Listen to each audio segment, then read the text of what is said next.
You know who it is, the horror flick, Digger Dick, Super Six, Big Mitch. And I'm kicking in those, roll three O's.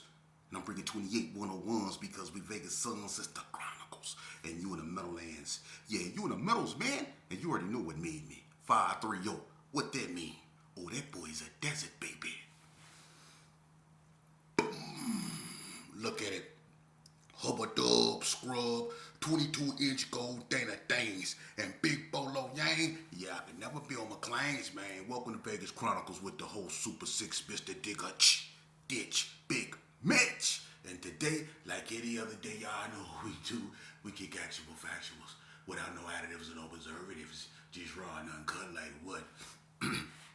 Like summer sausages and crackers. Shout out to everybody that's been rocking with your boy. Shout out to everybody that's been supporting my platform. Let's jump right off into it, man. Before I get started, let me address a troll or two. Number one, you got this cat, y'all can go in my comment section, right? I know you the police, but you go, the things you said about Vegas being cracking before colors. Number one, let me explain something to you. Before colors came out, Vegas was doing its thing, but Vegas was not cracking like that, man. It was not no unalivings like that. One of the major unaliving was the Comfort Inn incident. That's what started it all, and that was December 4th, 1987. Prior to that, people were doing it like this.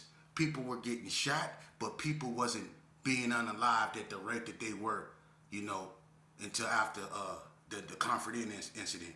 So obviously you don't know your history.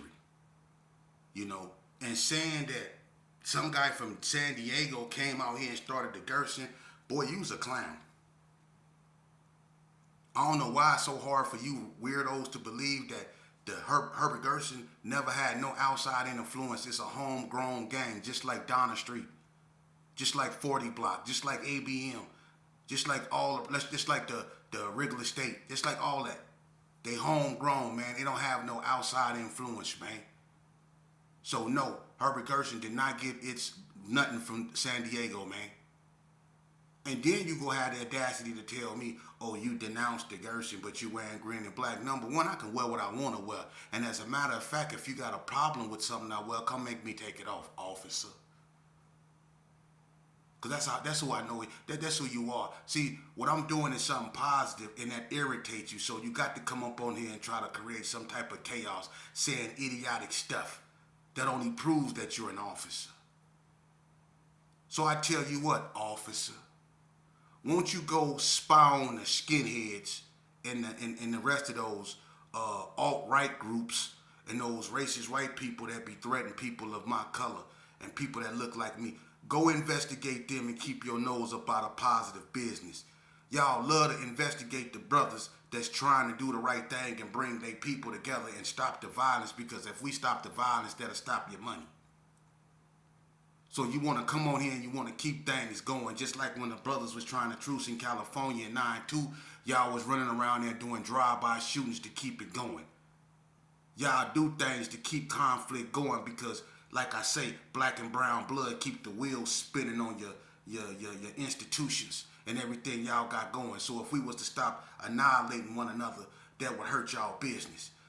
So of course I expect people like you to come on here and say the things you do. But understand, you talking to somebody that ain't scared of you. I'm not scared of you. I never been scared of you. I'm from the old school. You see? And we used to put paws on y'all back in the day. With all due respect. Your best bet is to go investigate them bald-headed white boys. That's the real threat to you. And leave me be, because I'm going to do what God put me on my mission to do, which is to heal and go to my people with this real message. Alright? So you could troll all you want to, because I would have never knew God if I didn't know the devil. So you only being who you are. Carry on. But you can kick rocks from over here, because we gonna stay focused. Now, let's get to the thing at hand. Someone said something that I found hilarious. And I'm not disrespecting no one. This is a podcast of positivity. I give real live history on here. And to the naysayers, the people that say, because you got a certain few out there that say I be lying. That's funny, because I'm willing to debate anybody out there that say that I be lying or it didn't happen that way. And you know what the irony of that is? A lot of people that say that, y'all wasn't even participating. Where y'all was when all this was going on? The people that was really out here participating, they all under the grass. All the gangbangers, they really under the grass. It ain't nothing but a gang of gang members left. And y'all was the cheerleaders watching the gangbangers put in the work. So y'all can have something to talk about. Y'all didn't do nothing but walk around wearing the color, drinking 40s, and try to keep your McLean's clean. That's all you did. Y'all ain't do nothing. You didn't put in no work or nothing, man. For real, y'all was too busy keeping y'all Jerry curl juice and stuff clean off your shirt and stuff. See? You wasn't even participant, but I'm lying though. That's why I keep my PSI report. That's why and then it's people that can verify what I'm saying. That's the cold part.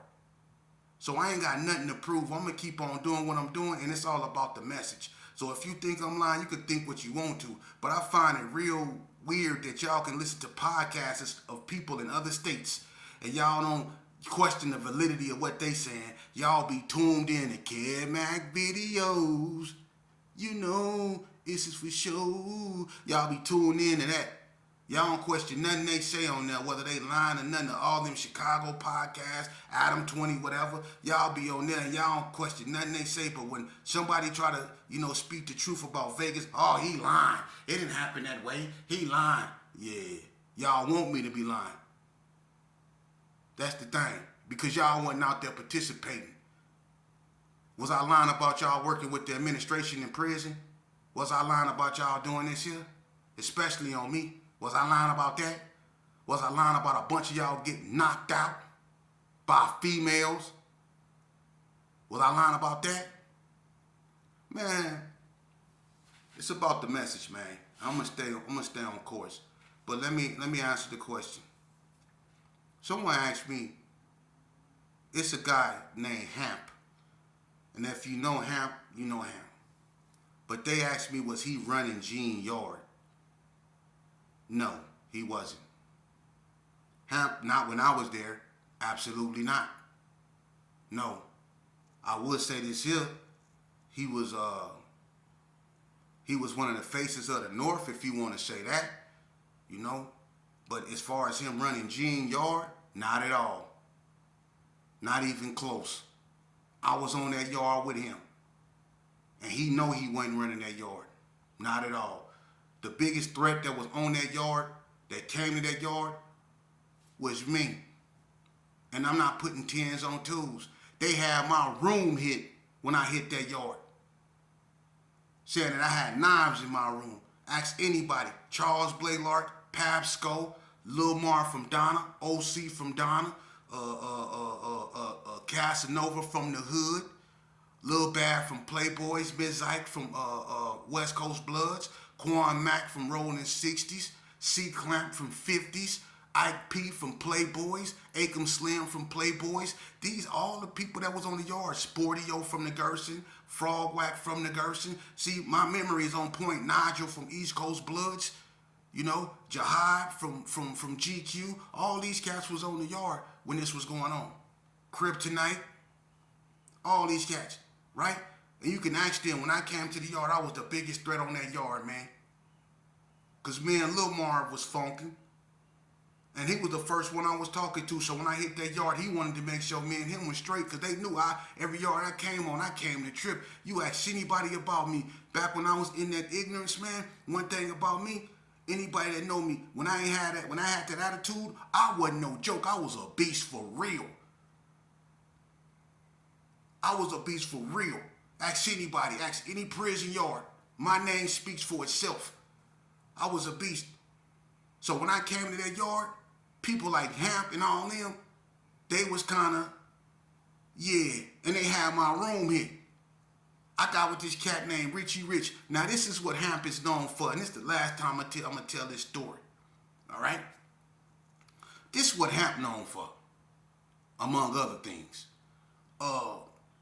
Richie Rich was from Skyline Pirus, right? I already spoke on this, and whatever happened between him and Hamp prior to when I got there, I don't have nothing to do with that. But he used to be with this cat named Davey Wavy from 5'9" Brims, okay? Big Dave from Campanella Piru, YT from the Heights, San Bernardino, Lil Psych Whack from Gerson, um, um, Nigel every now and then, and another cat, I forget his name. His name was Spark, and I think Spark was either from Bounty Hunters or Crenshaw Mafia, one of them neighborhoods. But Richie Rich used to be with all them California bloods. But Richie Rich used to be making moves out there in that visitor room, bringing in that bud. And the way Rich bring it in is if you want him to bring in your sack, you got to give him either half of your sack or give him his own. So he was bringing in a lot of bud, and I'm going to be honest with you. The Crips started taking advantage of him because it was more Crips. The North had a strong car. Weed Dog, OC, all them dudes was on the yard. They had a nice car. They was about 20, 30 deep. Gene, a small yard. So for them to have that many members, that's a lot of members for that type of yard. But anyway, when I hit the yard, it was real tense.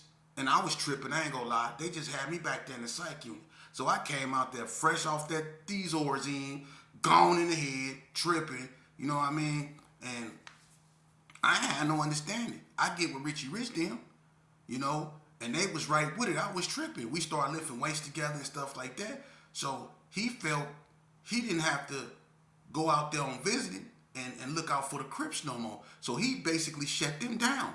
Hamp, Washington, he was on the yard. All them, asked them in my line. He shut them down. He wasn't bringing in their package no more. He was just bringing in it for the blood. So now the Bloods, they got all the bud. I'm smoking with them, so we got all the weed. So he basically shut the Crips out. Now Hamp, he was used to get this issue. So what happened was, one day it was Richie Rich's birthday, right? Everybody signed Richie Rich card. I guess Hamp put Happy C-Day cuz in Richie Rich card and all that, trying to be funny. Richie Rich get the card and see that he tripping. Like, what's happening? He like, man, and he disrespected Hamp, called him the C word. Say this, dude put this, in my thing, right? So he tripping, he want to fight the dude. I'm like, man, you tripping over that, man, just scratch it out. He like, no, he want to get down. So I had to calm Richie Rich down, like, dude, you having way too much bud and money around here to be tripping over something that little. So, Richie Rich still, he chilled out, but he had an attitude. So check this out. About a couple days go by, we go to Unit 4. That's where Hamp stayed. Hamp stayed in Unit, I stayed in Unit 1, Richie Rich stayed in Unit 2, Hamp stayed in Unit 3. If I'm not mistaken. Was it Unit 3 or Unit 4? It was one of them. But we went in his unit, right? And we went over there. We was playing dominoes by the shower. Hamp room by the shower. So we playing dominoes. I'm oblivious to everything going on. I'm fresh on this yard. I don't know nothing, what's going on. So we playing dominoes. Richie Rich said, hey, y'all want to take a smoke break? Because we always go in the showers and we smoke. You know what I mean? The showers was real big. And plus a person can look out to see what the police was. So the showers was like the perfect place to smoke. So we go in the shower, and it was 4 of us. We blowing, right? We got 2, 3 little joints going, right? Whole place budded. Everybody know how we used to smoke in Gene. Everybody know what I'm talking about, right? So when we get through smoking, we go back to playing dominoes. Hamp come in, right? This when I realized this was his unit. I didn't even know this was this cat unit. So when he come in, he look, him and Richie Rich kind of like look at each other. Mean mug each other. Richie Rich start laughing. Richie Rich go, ha, like laugh, right? So Hamp go by his dope, and he was trying to get his dope popped to go in his room, and I guess he smelled the weed. So Hamp said, oh, y'all gonna just blow it up out my dope like that? So didn't nobody say nothing. So he walked by. He get his dope cracked. When he come back by, he look at Richie Rich. He said, you just gonna blow it up like that? Richie Rich looked at him and said, ha, right? So Hamp like shook his head. He went in his room, shut his door, but when he shut his door kind of hard. Boom, slammed it. So Richie Rich was like, hey, blood, hey, let's go smoke another. So you know me, I'm all for it. We go in there, we smoke again. Hamp come out mad. He said, y'all gonna do it again? And so him and Rich, they get to arguing, right? So it get to the point to where they get to talking about, they get to disrespecting each other. And Hamp asked him, what you want to do? And Rich was like, what you want to do, blood? So they get to tripping. So I basically tell them, man, all that barking, man, y'all drawing attention. I'm blowed. It smell like a gang of blood over here, and y'all arguing. Come on, man. If y'all gonna do something, handle up. So Hamp wanted to fight. Hamp left the unit, right? I don't know where he go. So Richie Rich told Wavy, go get the thing, go get a knife, right? Because he didn't know where Hamp went.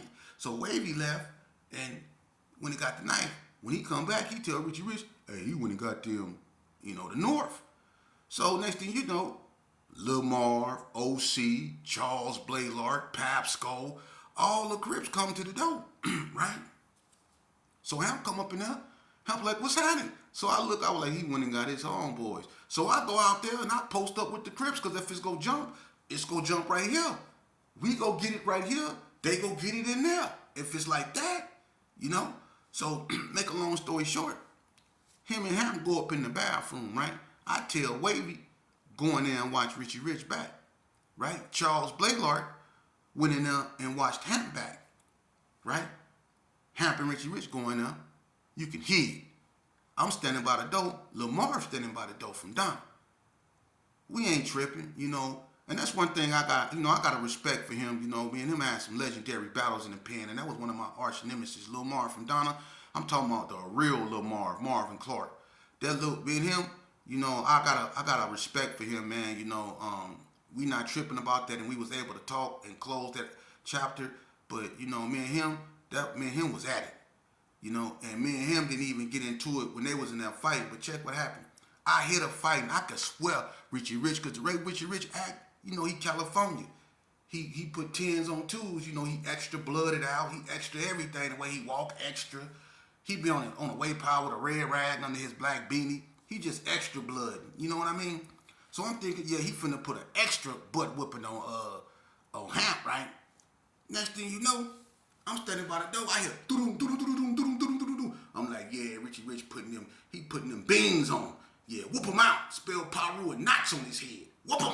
You know what I'm saying? That's what I'm thinking. Next thing I know, Hamp come out the door, rubbing his knuckles. I'm like, and I asked Hamp, you all right? Yeah. He said, yeah. And walked off so nonchalantly. I'm looking at this cat like, I can't stand this cat. Like, what happened? What, Richie Rich fell and broke his ankle or something? So look, I go up in the bathroom. As I'm walking toward it, Davey Wavy walking, I'm like, Rich, all right? He all right? Man, he don't even want to say nothing. He got his neck poked out like, he don't understand English. Like, what happened? Man, I go in the bathroom. I'm going to say this right here, man. I love Richie Rich. Richie Rich was in there like this.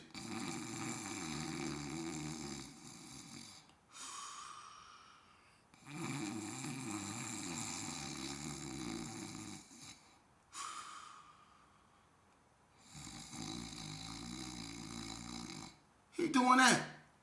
Sleep. I'm like, Wavy, why you didn't wake him up? So we go in there, we had to wake him up, and when we get Richie Rich up, he jumped up like he wasn't never knocked out. He jumped up, like, and then he hit a cold gangster stand, like, yeah, what's up?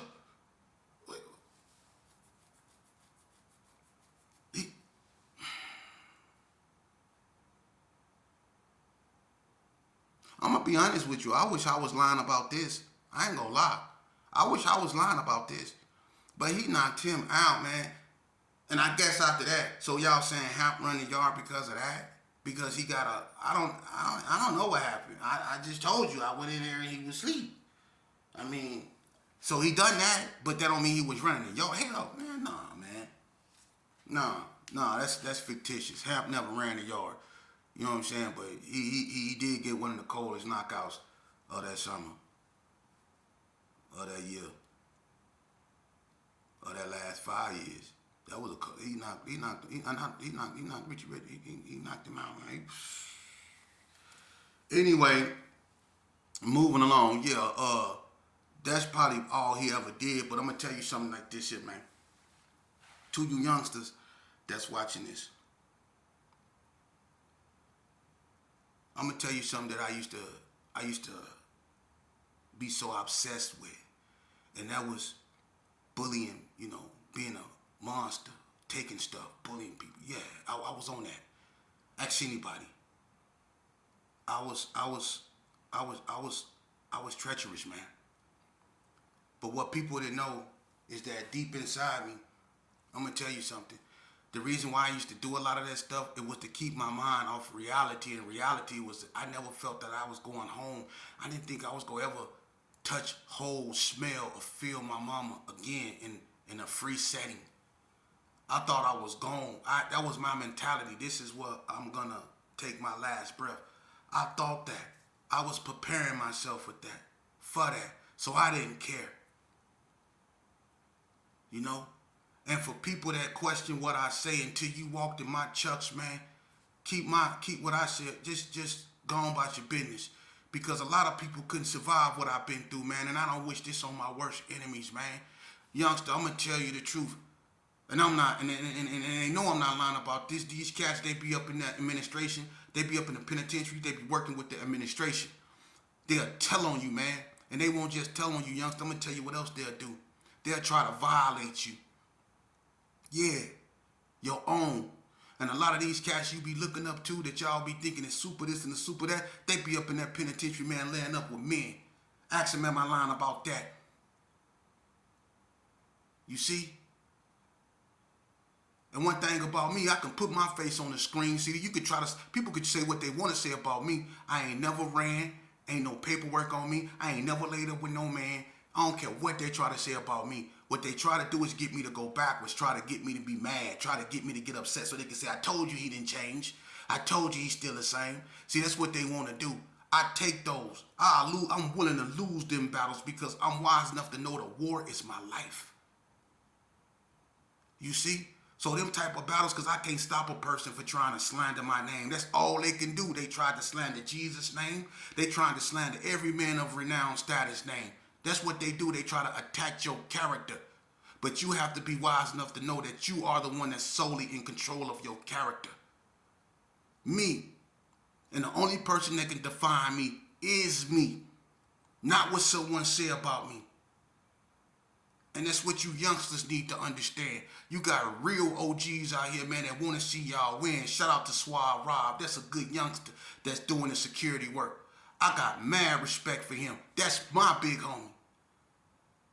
Because he took a disadvantage and he used it to his advantage. He didn't let where he come from define him.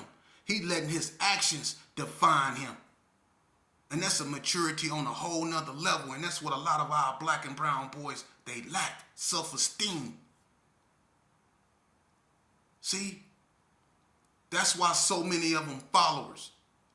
Because they lack self-esteem. And the reason why they lack self-esteem, because a lot of them don't have positive, strong father figures, man. Regardless of how we feel about that, we really need to instill that in our youth, man. They need strong father figures, man. We got the women raising our young men, and it's hard for a woman to raise a man. And you know, a lot of people, you know, I don't talk about what everybody talk about. I don't, because I'm not everybody. But I'm pretty sure y'all all seen what happened to the youngster up out of California. My condolences to whatever happened to him, and I pray that God walk with him in his healing. But the youngster, 4 extra. You see how he blew his whole hand off? The price of fame. And y'all youngsters keep going on that man's show. It's something very demonic and unholy about that man and what he got going on. He targeting our people, young black and brown boys. He keeping them in stuff, whether they get indicted in a RICO. Look at Brick Baby and all them. He keeping stuff going. And now the youngster that blew his hand off. Fame. You can't tell me that the devil ain't real. What that youngster was known for doing. Fighting. Catching fades. Look at what happened to him. I hope he wise enough to understand that sometimes God will intervene. He will cause you to lose some in order for you to find yourself. You see? That's why I'm sitting here with a permanent blink.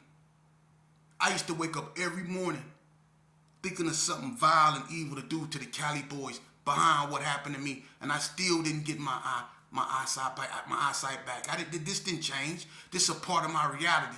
See, God caused this to happen for me to find myself. See, I went through all kind of psychological issues dealing with this, man. 10 years of rehabilitation. That's why I say if you ain't never walked in my shoes, you can't tell me nothing about this, man. And I was still expected to be on the front line. Homie, little homies, youngsters, the game don't care about you, man. I went out the hospital 6 months. I got whole time from the hospital. I laid in a hospital bed 6 months to get 5 years in the hole. You can't tell me I ain't been through it. And I was still expected to be on the front line. You see, this game don't love nobody. It's best you love yourself, youngster. I'ma always tell you the real, man. These youngsters, these dudes up out here, man, a lot of these cats, they wasn't participating in the game, man. I'm telling y'all. There's a lot of stuff I don't talk about because I'm trying to be a solution to a problem. I'm not trying to put fuel on the fire. That's why you see these youngsters doing idiotic stuff and blowing their hands off and doing stuff like that. I want you youngsters to realize, man, that y'all more valuable than the things that y'all chasing, the vanities. This little money they trying to get y'all, the stacks and all that, man. Your life is worth more than that. It's priceless, man.